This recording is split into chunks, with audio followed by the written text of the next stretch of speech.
1996, Roseanne airs season 8, episode 19, Springtime for David. David leaves the Connor household to work and live at a bizarre amusement park. This is a creepy episode, I gotta be honest. I What kind met of people who actually worked at Disney when I was at Fox, man, and ironically, none of them knew each other, but they just happened to work there for a summer job, and it was the same within that group. It was like this cult, like we don't cuss, we don't use profanity, I don't drink beer, I drink milk. Shut the Oh god. Yeah, I worked at Universal Studios and I met a lot of people that did like the tours. But it was in LA, so it was just people that were actors. So there was people that were crazy like lunatics that could just flip a switch and just be like, huh, here's where they filmed Psycho.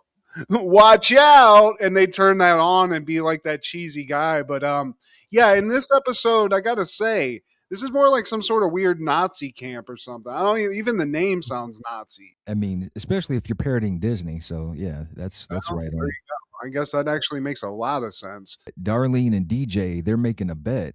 DJ calls her a sucker. You're going to lose. And after they're going back and forth, DJ, he turns around and gets their pet turtle, Lightning.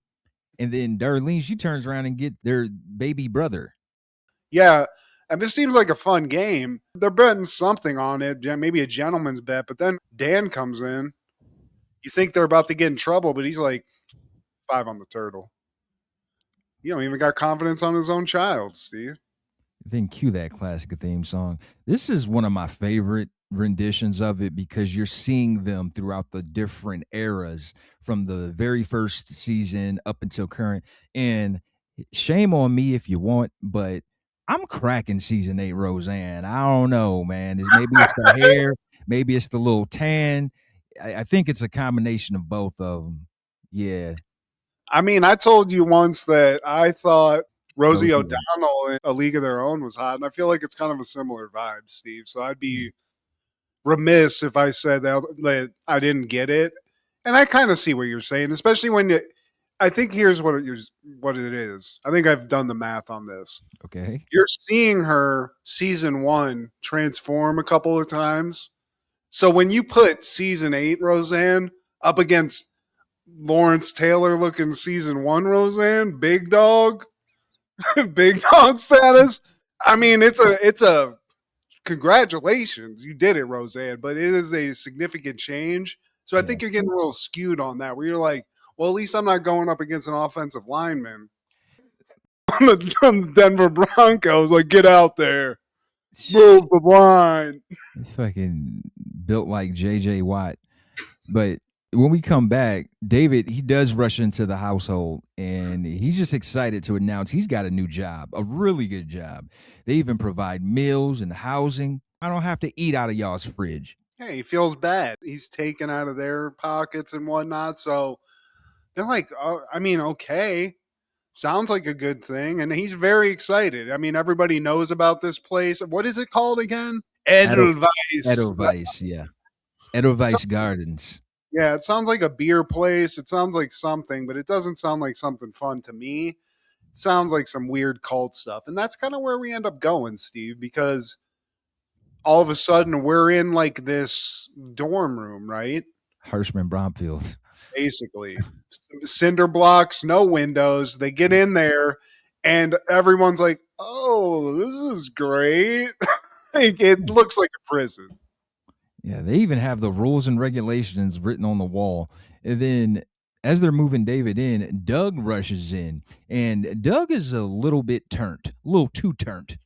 Oh, I mean, something's off, Steve. The machinations, something's skitzing out. But even the Connors, even Dan Connor, a man who will stand up to anything for justice, gets creeped out by this guy. And that says something. He's got like that receptionist energy, but in the form of like a really psycho looking dude, which is just terrifying, to be honest. Hey, What a fun looking group. You know, he reminds me of that episode of Family Guy we covered where Meg has a new best friend and she's a part of a cult.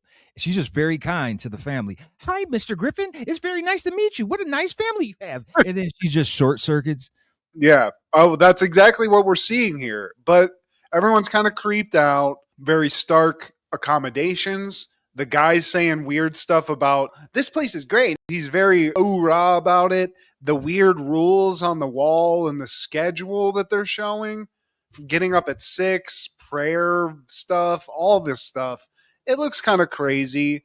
Everybody's very creeped out by the guy and what's going on. But David's like, look, guys, this is a good thing for me. I appreciate you guys bringing for me. And even the guy's like, okay, we're going to go do a smile training now. You guys got to get the hell out of here. You shouldn't read things on the wall, Jackie. And then he embraces David. He's like, he's one of us now. They're all creeped out by Doug, except for David. I feel like David even is, but I mean, it's like 3 hots and a cot, Steve. I mean, I guess he just wants to be out there and be self sufficient. So David's in a cult, and the Connors are like, okay, see you, David. Uh, they're having like a staff meeting or an orientation, and Mr. Schlosser, he walks in. He's like the head of this department. David introduces himself. He's new to the crew, and he finds out that they're doing some character simulation. It's not just about playing the hare, Hans the hare. You actually have to be the character. You must imbue yourself with him and then take his spirit inside of you. Everybody is very cult like, even the hair. And like the test, like, what's he doing wrong, group? His ear's not this, or he shouldn't be sitting or whatever. It's all very creepy, but this is how they train people to work in an amusement park. So again, we're seeing some realism here, but again, David's in a cult, Steve. Yeah, and it's very unsettling. His ears aren't pointing to 10 and 2 because they're grilling him about what it is. He's like, look, David, that's not the right answer. A sitting bunny is an invitation to mayhem. Stop messing with the system, David. He's apologetic. He didn't have time to read the hair training manual, Steve. So I guess they give him a pass. And I'm just realizing that the title of this is a take on Springtime for Hitler. Oh, well, there you go. And I mean, like I said, Edelweiss, all these things, I'm sure if we looked into it a little bit, there's probably some allusion to Nazi stuff, and it sounds very Nazi. And even the guy, he looks very German. Let's put it like that. Very strict stuff. David's sort of learning the ropes. We see that. And then we cut to the Connors, and that's where he does his visit with the Connors, right, Steve? The new David. The new David. New and improved David. He shows up. He's got the side part. He's got the tie. He's got the tie clip, Steve. And Roseanne hates this. Hi, Roseanne. Fancy to see you. It's only been like 2 weeks, I think she says. This guy's fully brainwashed at this point. And Roseanne's like, this is creepy. Dan's a little, I guess, creeped out, but he's just kind of making fun of him. And he thinks he looks great, you know? Well, he understands that David, this is his path. He's trying to be a young man, a young, responsible man.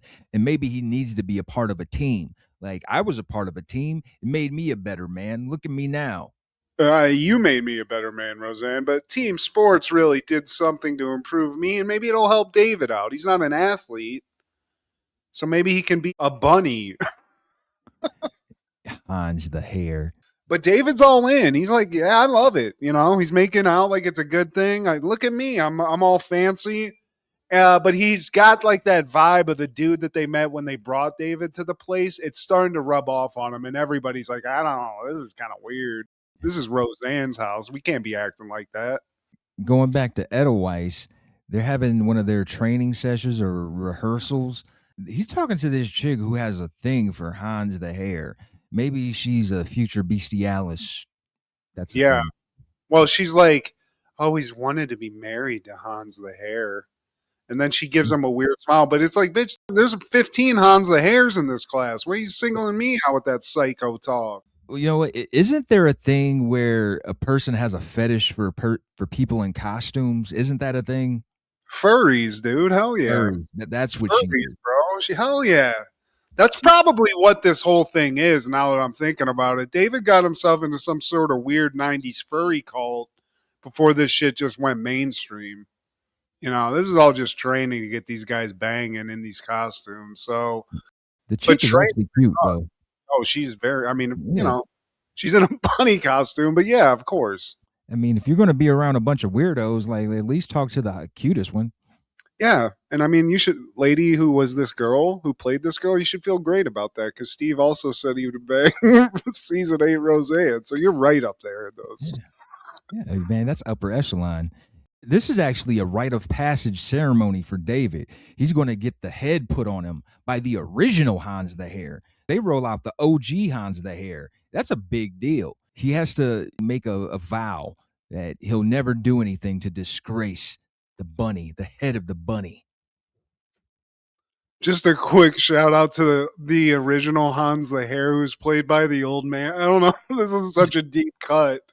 He was the old man in The Wedding Everything. Singer that tried to punch somebody, and he just is like, I used to be stronger. But here, he's strong enough to lift that hair head. This is like being knighted by the queen, I guess, in Edelweiss. As the head's coming down, Steve, we hear a rumbling coming from off screen, and Roseanne comes in. She's looking for David. Where's David at? And David's not here. How'd you get past the security goats? Shut up, you bitch. I mean, Roseanne's really just bullying everybody. But here's the thing, Steve. There is no David. There's only the Edelweiss Hare, whatever his name is. That's one of the rules. You can't identify as anything but this hair. So David, he's not giving it up. They'll only respond to the name we've given them. All right, all right. Well, who's the kid that hates animals? Who said the buffaloes got what they deserve? And then they all point out David. That's all it took. They mark But him he's out. like, why are you doing this? Why are you embarrassing me?